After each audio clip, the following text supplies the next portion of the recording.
Chris Redfield can bench press a boulder. Leon Kennedy can talk a monster into hesitating for 1 second, and that's all he needs. By the end of this video, you'll understand exactly why one of these men became the face of the franchise, and the other became muscle for hire. Let's start where it began. Look at who each man trusts, and who ends up dead because of that trust. Chris builds teams: Jill, Barry, Sheva, Piers. Every major arc puts him inside a chain of command, surrounded by people trained to keep him alive.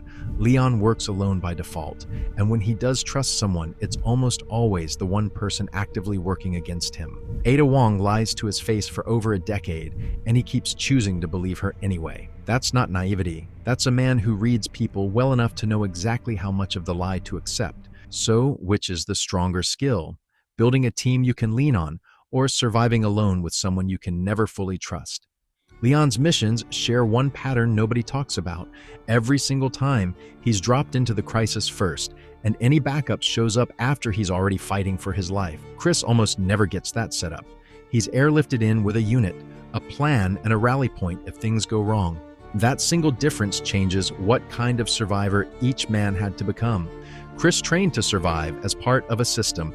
Leon trained to survive when the system hasn't arrived yet.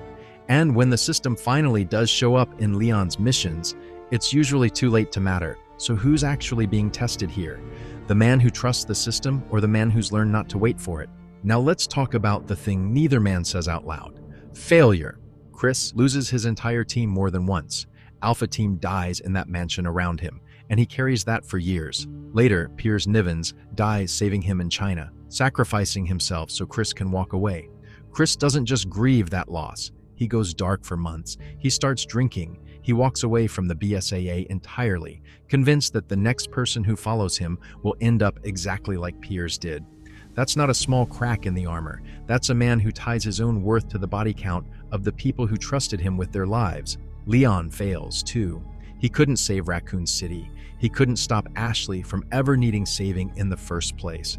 He watched a friend turn into a monster on live television during a presidential address in front of the entire country. But Leon doesn't disappear after failure. He gets quieter, sharper, and he shows up for the next call anyway, no matter how bad the last one went. The difference isn't that one man fails and the other doesn't. Both men fail constantly. The difference is what failure does to them afterward. Chris turns failure into guilt he has to physically punch his way out of. Mission after mission, fist after fist. Leon turns failure into a lesson he quietly applies before it has the chance to repeat itself. Watch how each man enters his next mission after a loss. Chris comes in heavier, angrier, looking for someone to blame, including himself. Sometimes, especially himself. Leon comes in colder and more precise, treating the last mistake like data instead of an open wound. That's the real reason Chris needs a team around him, and Leon doesn't. Chris needs people close enough to catch him when the guilt takes over. Leon has spent 25 years learning how to catch himself.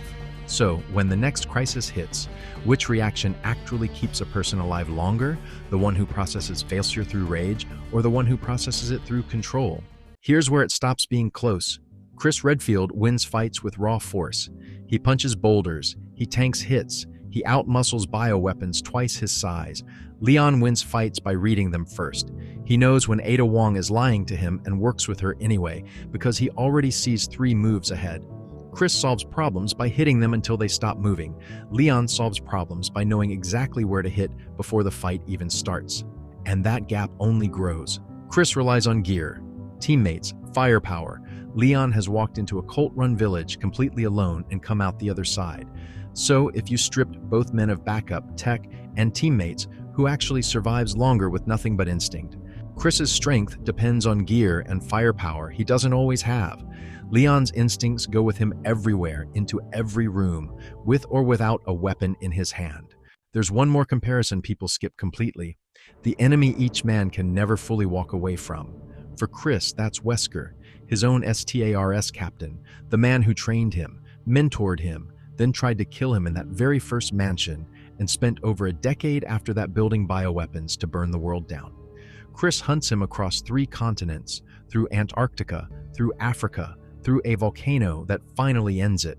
And when Wesker dies, Chris gets something almost nobody else in this franchise gets: closure, a clean final ending to a clearly defined enemy. Leon never gets that. His unresolved figure isn't an enemy in the traditional sense. It's Ada Wong, a woman who saves his life more times than his own government does, then disappears without a word, then resurfaces years later, working for whoever happens to be paying her that year.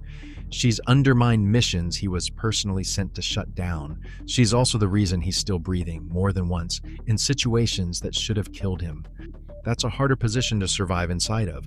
A clear enemy is easy to fight. You know exactly where to point the gun and when to pull the trigger.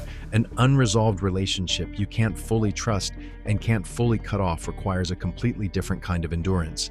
It means staying sharp around someone who could turn on you at any second for over 2 decades without ever getting the relief of a final answer. Chris got to close his loop. Leon has been living inside an open one since 1998 and shows no sign of it ever closing.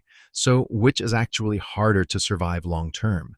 An enemy you can eventually defeat or one you can never fully resolve?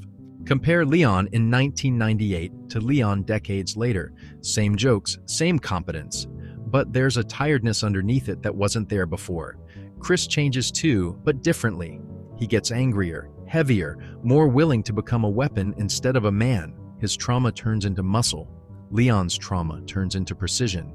He never stops being sharp, never stops being sarcastic in the middle of a crisis, and that's exactly why he keeps getting sent back in. Governments don't send broken men on solo missions.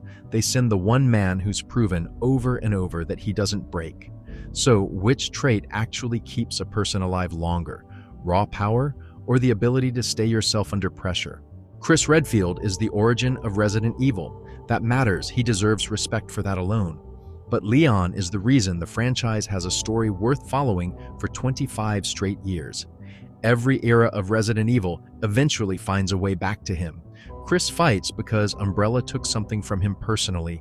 Leon fights because it's who he chose to become after his very first night on the job, and he's never once stopped choosing it. That's not a stronger arm, that's a stronger spine. So ask yourself this: would Chris Redfield have survived Leon's first week as a cop? Not his whole career, just the first week. That's the real answer, and it's not close. Chris Redfield isn't the only rival worth testing Leon against. Ethan Winters survived something almost as brutal with none of Leon's training. So, who actually wins that fight? Find out in the video on screen right now.